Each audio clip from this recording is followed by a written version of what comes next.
नमस्कार। इस वीडियो में आप सबका स्वागत है। आज हम प्रेमचंद की 8वीं कहानी पढ़ेंगे जिसका नाम है खुदाई फौजदार। चलिए तो शुरू करते हैं। सेठ नानकचंद को आज फिर वही लिफाफा मिला और वही लिखावट सामने आई तो उनका चेहरा पीला पड़ गया। लिफाफा खोलते हुए हाथ और हृदय दोनों कांपने लगे। खत में क्या है यह उन्हें खूब मालूम था। इसी तरह से 2 खत पहले पा चुके थे। इस तीसरे खत में भी वही धमकियां हैं, इसमें उन्हें संदेह न था। पत्र हाथ में लिए आकाश की ओर ताकने लगे। वह दिल के मजबूत आदमी थे। धमकियों से डरना उन्होंने ना सीखा था। मुर्दों से भी अपनी रकम वसूल कर लेते थे। दया या उपकार जैसी मानवीय दुर्बलताएं उन्हें छू भी न गई थीं। नहीं तो महाजन ही कैसे बनते। उस पर धर्मनिष्ठ भी थे। हर पूर्णमासी को सत्यनारायण की कथा सुनते थे। हर मंगल को महावीर जी को लड्डू चढ़ाते थे। नित्य प्रति जमुना में स्नान करते थे और हर एकादशी को व्रत रखते और ब्राह्मणों को भोजन कराते थे। और इधर जब से घी में करारा नफा होने लगा था, एक धर्मशाला बनवाने की फिक्र में थे। जमीन ठीक कर ली थी। उनके असामियों में सैकड़ों की ही थवई और बेलदार थे जो केवल सूद में काम करने को तैयार थे। इंतज़ार यही था कि कोई ईंट और चूने वाला फंस जाए और 10-20 हजार का दस्तावेज लिखा ले तो सूद में ईंट और चूना भी मिल जाए।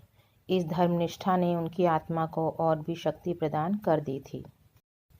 देवताओं के आशीर्वाद और प्रताप से उन्हें कभी किसी सौदे में घाटा नहीं हुआ और भीषण परिस्थितियों में भी वह स्थिरचित रहने के आदी थे। किंतु जब से यह धमकियों से भरे हुए पत्र मिलने लगे थे, उन्हें बरबस तरह तरह की शंकाएं व्यतीत करने लगी थीं। कहीं सचमुच डाकुओं ने छापा मारा तो कौन उनकी सहायता करेगा। दैवी बाधाओं में तो देवताओं की सहायता पर वह ताकिया कर सकते थे, पर सिर पर लटकती हुई इस तलवार के सामने वह श्रद्धा कुछ काम न देती थी। रात को उनके द्वार पर केवल एक चौकीदार रहता है। अगर 10-20 हथियारबंद आदमी आ जाए तो वह अकेला क्या कर सकता है। शायद उनकी आहट पाते ही भाग खड़ा हो। पड़ोसियों में ऐसा कोई नज़र न आता था जो इस संकट में काम आवे। यद्यपि सभी उनके आसामी थे या रह चुके थे, लेकिन यह एहसान फरामोशों का संप्रदाय है। जिस पत्तल में खाता है उसी में छेद करता है। जिसके द्वार पर अवसर पड़ने पर नाक रगड़ता है उसी का दुश्मन हो जाता है। इनमें कोई आशा नहीं। हाँ, किवाड़े सुदृढ़ हैं, उन्हें तोड़ना आसान नहीं। फिर अंदर का दरवाज़ा भी तो है। 100 आदमी लग जाए तो हिलाए ना हिले और किसी और से हमले का खटका नहीं। इतनी ऊंची सपाट दीवार पर कोई क्या खा के चढ़ेगा। फिर उनके पास राइफलें भी तो हैं। एक राइफल से वह दर्जनों आदमियों को भून कर रख देंगे। मगर इतने प्रतिबंधों के होते हुए भी उनके मन में एक हुक सी समाई रहती थी। कौन जाने चौकीदार भी उन्हीं में मिल गया हो, खिदमतगार भी आस्तीन के सांप हो गए हों। इसलिए वह अब बहुधा अंदर ही रहते थे और जब तक मिलने वालों का पता ठिकाना ना पूछ लें उनसे मिलते ना थे। फिर भी 2-4 घंटे तो चौपाल में बैठने ही पड़ते थे, नहीं तो सारा कारोबार मिट्टी में ना मिल जाता। जितनी देर बाहर रहते थे उनके प्राण जैसे सूली पर टंगे रहते थे। उधर उनके मिजाज में बड़ी तब्दीली हो गई थी। इतने विनम्र और मिष्टभाषी वह कभी न थे। गालियां तो क्या, किसी से तू तकार भी न करते। सूद की दर भी कुछ घटा दी थी, लेकिन फिर भी चित्त को शांति ना मिलती थी। आखिर कई मिनट तक दिल को मजबूत करने के बाद उन्होंने पत्र खोला और जैसे गोली लग गई। सिर में चक्कर आ गया और सारी चीज़ें नाचती हुई मालूम हुई। सांस फूलने लगी, आंखें फैल गईं। लिखा था, तुमने हमारे दोनों पत्रों पर कुछ भी ध्यान ना दिया। शायद तुम समझते होंगे कि पुलिस तुम्हारी रक्षा करेगी, लेकिन यह तुम्हारा भ्रम है। पुलिस उस वक्त आएगी जब हम अपना काम करके 100 कोस निकल गए होंगे। तुम्हारी अक्ल पर पत्थर पड़ गया है, इसमें हमारा कोई दोष नहीं। हम तुमसे सिर्फ 25,000 रुपये मांगते हैं। इतने रुपए दे देना तुम्हारे लिए कुछ भी मुश्किल नहीं। हमें पता है कि तुम्हारे पास 1 लाख की मोहरें रखी हुई हैं, लेकिन विनाश काले विपरीत बुद्धि। अब हम तुम्हें और ज़्यादा ना समझाएंगे। तुमको समझाने की चेष्टा करना ही व्यर्थ है। आज शाम तक अगर रुपए ना आ गए तो रात को तुम्हारे ऊपर धावा होगा। अपनी हिफाजत के लिए जिसे बुलाना चाहो बुला लो। जितने आदमी और हथियार जमा करना चाहो जमा कर लो। हम ललकार कर आएंगे और दिन दहाड़े आएंगे। हम चोर नहीं हैं, हम वीर हैं और हमारा विश्वास बाहुबल में है। हम जानते हैं कि लक्ष्मी उसी के गले में जयमाला डालती है जो धनुष तोड़ सकता है, मछली को भेद सकता है। यदि सेठ जी ने तुरंत बही खाते बंद कर दिए और रोकड़ संभाल कर तिजोरी में रख दिया और सामने का द्वार भीतर से बंद करके मरे हुए से केसर के पास आकर बोले, आज फिर वही खत आया केसर, अब आज ही आ रहे हैं। केसर दोहरे बदन की स्त्री थी। यौवन बीत जाने पर भी युवती शौक श्रृंगार में लिप्त रहने वाली उस फलहीन वृक्ष की तरह जो पतझड़ में भी हरी भरी पत्तियों से लदा रहता है। संतान की विफल कामना में जीवन का बड़ा भाग बिता चुकने के बाद अब उसे अपनी संचित माया को भोगने की धुन सवार रहती थी। मालूम नहीं कब आंखें बंद हो जाएं, फिर वह थाती किसके हाथ लगेगी कौन जाने। इसलिए उसे सबसे अधिक भय बीमारी का था, जिसे वह मौत का पैगाम समझती थी और नित्य ही कोई ना कोई दवा खाती रहती थी। काया के इस वस्त्र को उस समय तक उतारना न चाहती थी जब तक उसमें एक तार भी बाकी न रहे। बाल बच्चे होते तो वह मृत्यु का स्वागत करती, लेकिन अब तो उसके जीवन ही के साथ अंत था। फिर क्यों न वह अधिक से अधिक समय तक जिए। हाँ, वह जीवन निरानंद अवश्य था, उस मधुर ग्रास की भांति जिसे हम इसलिए खा जाते हैं कि रखे रखे सड़ जाएगा। उसने घबराकर कहा, मैं तुमसे कब से कह रही हूँ कि 2-4 महीनों के लिए यहाँ से कहीं भाग चलो, लेकिन तुम सुनते ही नहीं। आखिर क्या करने पर तुले हुए हो। सेठ जी सशंक तो थे और यह स्वाभाविक था। ऐसी दशा में कौन शांत रह सकता था, लेकिन वह कायर नहीं थे। उन्हें अब भी विश्वास था कि अगर कोई संकट आ पड़े तो वह पीछे कदम न हटाएंगे। जो कुछ कमजोरी आ गई थी वह संकट को सिर पर मंडराते देखकर भाग गई थी। हिरन भी तो भागने की राह न पाकर शिकारी पर चोट कर बैठता है। कभी कभी नहीं, अक्सर संकट पड़ने पर ही आदमी के जौहर खुलते हैं। इतनी देर में सेठ जी ने एक तरह से भावी विपत्ति का सामना करने का इरादा कर लिया था। डरें क्यों, जो कुछ होना है वह होकर रहेगा। अपनी रक्षा करना हमारा परम कर्तव्य है। मरना जीना विधि के हाथ में है। सेठानी जी को दिलासा देते हुए बोले, तुम नाहक कितना डरती हो केसर। आखिर वे सब भी तो आदमी हैं। अपनी जान का मोह उन्हें भी है, नहीं तो यह कुकर्म ही क्यों करते। मैं खिड़की की आड़ से 10-20 आदमियों को गिरा सकता हूँ। पुलिस को इत्तला देने भी जा रहा हूँ। पुलिस का कर्तव्य है कि हमारी रक्षा करें। हम 10,000 सालाना टैक्स देते हैं, किस लिए। मैं भी दरोगा जी के पास जाता हूँ। जब सरकार हमसे टैक्स लेती है तो हमारी मदद करना उसका धर्म हो जाता है। राजनीति का यह तत्व उसकी समझ में नहीं आया। वह तो किसी तरह उस भय से मुक्त होना चाहती थी जो उसके दिल में सांप की भांति बैठा फुफकार रहा था। पुलिस का उसे जो अनुभव था उससे चित्त को संतोष न होता था। बोली, पुलिस वालों को बहुत देख चुकी। वारदात के समय तो उनकी सूरत नहीं दिखाई देती। जब वारदात हो चुकती है तब अलबत्ता शान के साथ आकर रोब जमाने लगते हैं। पुलिस तो सरकार का राज चला रही है, तुम क्या जानो। मैं तो कहती हूँ, यूं अगर कल वारदात होने वाली होगी तो पुलिस को खबर देने से आज ही हो जाएगी। लूट के माल में इनका भी साझा होता है। जानता हूँ, देख चुका हूँ और रोज देखता हूँ, लेकिन मैं सरकार को 10,000 का सालाना टैक्स देता हूँ। पुलिस वालों का आदर सत्कार भी करता रहता हूँ। अभी जाड़ों में सुपरिंटेंडेंट साहब आए थे तो मैंने कितनी रसद पहुँचाई थी। एक पूरा कनस्तर घी और एक शक्कर की पूरी बोरी भेज दी थी। यह सब खिलाना पिलाना किस दिन काम आएगा। हाँ, आदमी को 16 आने दूसरों के भरोसे ना ही बैठना चाहिए। इसलिए मैंने सोचा है तुम्हें भी बंदूक चलाना सिखा दूं। हम दोनों बंदूकें छोड़ना शुरू करेंगे तो डाकुओं की क्या मजाल है कि अंदर कदम रख सके। प्रस्ताव हास्यजनक था। केसर ने मुस्कुराकर कहा, हाँ और क्या। अब आज मैं बंदूक चलाना सीखूंगी। तुमको जब देखो हंसी ही सूझती है। इसमें हंसी की क्या बात है। आजकल तो औरतों की फौजें बन रही हैं। सिपाहियों की तरह औरतें भी कवायद करती हैं, बंदूक चलाती हैं, मैदानों में खेलती हैं। औरतों के घर में बैठने का जमाना अब नहीं है। विलायत की औरतें बंदूक चलाती होंगी, यहाँ की औरतें क्या चलाएंगी। हाँ, हाथ भर की जबान चाहे चला ले। यहाँ की औरतों ने बहादुरी के जो जो काम किए हैं उनमें इतिहास के पन्ने भरे पड़े हैं। आज दुनिया उन वृतांतों को पढ़कर चकित हो जाती है। पुराने जमाने की बातें छोड़ो, तब औरतें बहादुर रही होंगी। आज कौन बहादुरी कर रही है? वाह, अभी हजारों औरतें घर बार छोड़कर हंसते हंसते जेल चली गईं। यह बहादुरी नहीं थी? अभी पंजाब में हरनाथ कुंवर ने अकेले 4 सशस्त्र डाकुओं को गिरफ्तार किया और लाट साहब तक ने उनकी प्रशंसा की। क्या जाने वे कैसी औरतें हैं, मैं तो डाकुओं को देखते ही चक्कर खाकर गिर पड़ूंगी। उस वक्त नौकर ने आकर कहा, सरकार, थाने से 4 कांस्टेबल आए हैं, आपको बुला रहे हैं। सेठ जी प्रसन्न होकर बोले, थानेदार भी हैं? नहीं सरकार, अकेले कांस्टेबल हैं। थानेदार क्यों नहीं आया? यह कहते हुए सेठ जी ने पान खाया और बाहर निकले। सेठ जी को देखते ही चारों कांस्टेबल ने झुककर सलाम किया, बिल्कुल अंग्रेजी कायदे से, मानो अपने किसी अफसर को सैल्यूट कर रहे हों। सेठ जी ने उन्हें बेंचों पर बिठाया और बोले, दरोगा जी का मिजाज तो अच्छा है, मैं तो उनके पास आने वाला था। चारों में जो सबसे प्रौढ़ था, जिसकी आस्तीन पर कई बिल्ले लगे हुए थे, बोला, आप क्यों तकलीफ करते हैं, वह तो खुद ही आ रहे थे, पर एक बड़ी जरूरी तहकीकात आ गई, इससे रुक गई, कल आपसे मिलेंगे।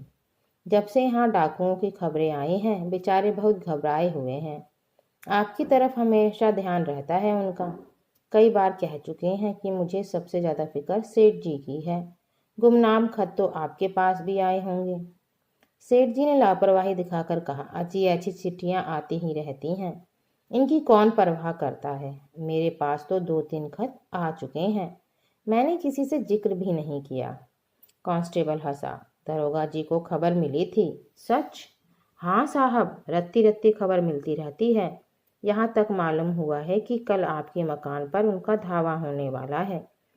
जभी तो आज दरोगा जी ने मुझे आपकी खिदमत में भेजा। मगर वहाँ कैसे खबर पहुंची? मैंने तो किसी से कहा ही नहीं। कांस्टेबल ने रहस्य भाव से कहा, हुजूर यह ना पूछें, इलाके के सबसे बड़े सेठ के पास ऐसे खत आए और पुलिस को खबर ना हो, भला कोई बात है? फिर ऊपर से बराबर ताकीद आती रहती है कि सेठ जी को शिकायत का कोई मौका ना दिया जाए। सुपरिंटेंडेंट साहब की खास ताकीद है आपके लिए। और हुजूर, सरकार भी तो आप ही के बूते पर चलती है। सेठ साहूकारों के जान माल की हिफाजत ना करे तो रहें कहाँ। हमारे होते मजाल है कि कोई आपकी तरफ तिरछी आंखों से देख सके, मगर यह कमबख्त डाकू इतने दिलेर और तादाद में इतने ज़्यादा हैं कि थाने के बाहर उनसे मुकाबला करना मुश्किल है।